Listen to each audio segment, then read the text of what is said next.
Hello there, hello everyone, and welcome to an all-new Friday Fail, bad advice found on the internet. I'm Jamie Chang, your destination wedding planning guru and designer of joy here at Mango Muse Events and the creator of Passport to Joy. And I'm so excited to be with you this Friday. Now, if you're new to us, welcome. If you're joining us again, welcome back. As you all know, the internet can be a great place, but there's a ton of information and a lot of it not so great, especially when it comes to planning your wedding, which can lead you very much astray and confused, and we don't want that. So every week I share one item, one topic from a wedding blog or forum and the bad advice associated with it. And most importantly, helpful professional advice you can use right now, today in your wedding planning. So today we are talking about photographers. And this bride or groom writes, so I've narrowed our options down to two different photographers. One has a really fantastic dramatic style that I love, but has less of a web presence and fewer reviews. Also, his photos that are less editorial seem good but not amazing. The second photographer has a huge web presence and much more uniformly gorgeous photos and a ton of reviews. The price is double the first photographer's, but it also includes an album and a second photographer. My issue really is that my fiance and I are both super picky about how we look in photos and often don't like most photos of ourselves. Would it therefore be a waste of money to go with the fancier photographer? Or would we be more likely to be happy with the result? The difference in cost is really huge for us. But pictures are the only physical things we can hold on to from the day, so they seem really important. But what if we hate them all anyway? Help! Now here are some of the answers they got. First, I would go with number 2. Most albums cost over $700, and a second photographer is great to have. Most people are like you guys and don't like photos of themselves, but over time, the nostalgia of your wedding photos will make you guys enjoy them. Another person writes, photography was one of the most important factors to me. I was really tempted to go with a cheaper photographer, but I'd followed this one guy for years and loved his work. Ultimately, we decided to go with him even though he's more expensive. Our wedding's a few months away, so time will only tell if this choice will pay off, but I feel really confident in our decision. I think if you have a gut feeling, it's probably right.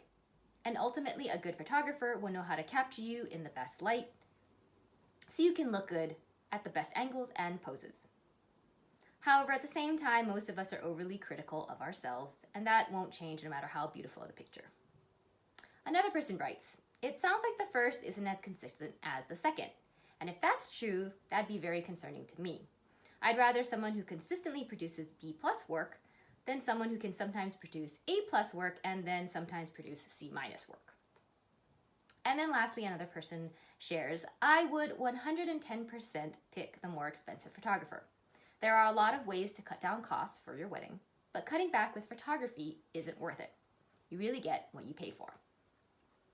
All right, so as you can see, the advice here is really all in the same opinion, which is go with the more expensive photographer for various reasons, right?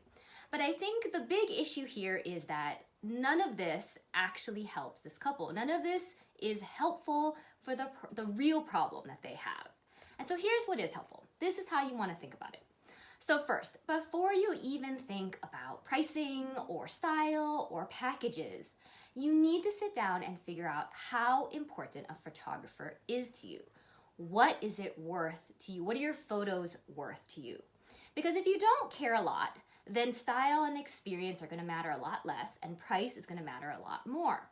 If you do care a lot, then price is going to matter a lot less.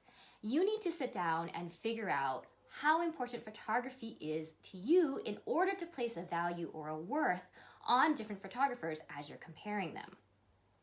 Now, I think the big question that's really about what this bride or groom is writing about is that they're concerned because they don't like photos of themselves.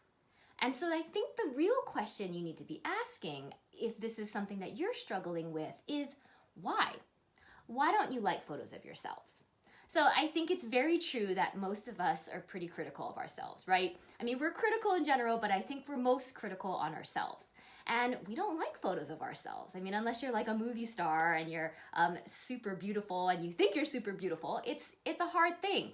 You know, we think we're too fat or too skinny, or we have bad hair, or maybe we think that our teeth are yellow, or we just dress horribly. In my family, there's kind of a running joke about what I like to call fat arm syndrome. But you know, we're just overly critical about ourselves, and that's just kind of the way it is. But behind all that, behind all those superficial reasons of why you think you don't look good in photos, there usually is a reason behind that. So what you need to do is think about the why. Think about why you think you look bad in these photos. So sit down, take a look at some photos, and see what it is about it. It could be something where you find out that it's all the professional photos you've had taken that you just don't like. Or maybe it's all the selfies you take and you just never think you look very good in them. Perhaps it's all about some wedding that you were in. You were a bridesmaid or a groomsman and you thought you looked horrible in all those photos. But maybe it had to do with the makeup, or maybe it had to do with what you were wearing, or maybe it just had to do with the poses that you were forced to do. Maybe you don't like when you look very stiff and you have sort of a fake smile, like you just don't think you look very good.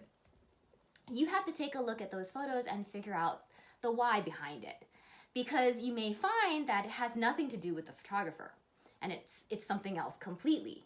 But you need to understand that in order to figure out how that applies to your photographers, and then take that information and compare it to your photographer's photos, or your photographers you're considering, their photos and their portraits.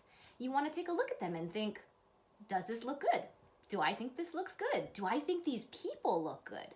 Are they doing the things that I don't like about the photos of myself? Right? Like, let's say it's an angle thing, or maybe it's a lighting thing, or maybe it's the way they shoot you, right? From a perspective. You want to think about that as you're looking at your various photographers' portfolios and portraits. And you want to pick a photographer who creates photos, who takes photos that you think look good, that you think the people look good, and who doesn't do the things that you know you don't like about the photos of yourselves. And then the last thing here, which I think is like the big black hole in the middle of this whole conversation, the thing that's missing, is personality. Because almost more important than style or experience or price is personality. Because if you don't like your photographer, if you're not comfortable with your photographer, that's going to show up in your photos. Always. I'm going to say it again. If you don't like your photographer, if you aren't comfortable with them, that's going to show up in your photos. And here's the reason why. If you're not feeling comfortable, if you're not gelling with them, you're not going to come across as natural. And pretty much for all of us, if we're not coming across as natural, you're not going to like those photos. The more natural, the more comfortable you feel, the better your photos are going to turn out, because they're going to be real. They're going to be how you're feeling. They're going to be how you're looking on that day in the moment. And that's what makes great photos. But if you're not comfortable, that's when it can turn out not great. And personality is huge, because that's how you feel comfortable. If you like this person, if you like this photographer as a person, if you enjoy being with them, if you enjoy talking to them, then when they're behind the camera, you're going to feel comfortable, and that's going to shine through. So, as a recap, if you're struggling with picking a photographer or debating between a few, and it's partially because you're worried about how you're going to look, you really need to start by thinking about how important photographer or photography is to you. And when I say you, I mean you and your fiance, right? How important is photography to you? You have to figure that out so you can figure out a value and figure out what's worth it to you. Excuse me. And then you want to think about why you don't like these photos of yourselves. Figure that out. Take a look at some photos, bring them all out, and see what that reason is, because there is a reason behind it. And once you figure that out, then you can compare that to your photographers that you're considering and their portfolios. And then lastly, no matter what, so regardless of price, regardless of style, regardless of package, or any of the above, you want to pick a photographer that you feel comfortable with, because it will make you look your best. And when you look your best and feel comfortable, that will show up in your photos. It will make a huge, huge difference. Okay? Have fun with this. Have fun finding your photographer. I guess I should add that as well. Have fun finding your photographer because this is a big part of your team and someone who you'll be with all day, which once again, personality is key. But have fun with this. And if you have any questions about photography, about photographers, or wedding planning in general, please leave it in a comment below. Thanks so much for being here and for hanging out with me, and I will see you next time. Bye! If you liked today's video, hit the like button. Check out our other wedding planning videos for even more tips, and hit the subscribe button to make sure you get all the new ones. And if you need help through the entire wedding planning process, check out my online program, Passport to Joy. You can find all the links below, because you deserve to enjoy your engagement, no matter what your budget is.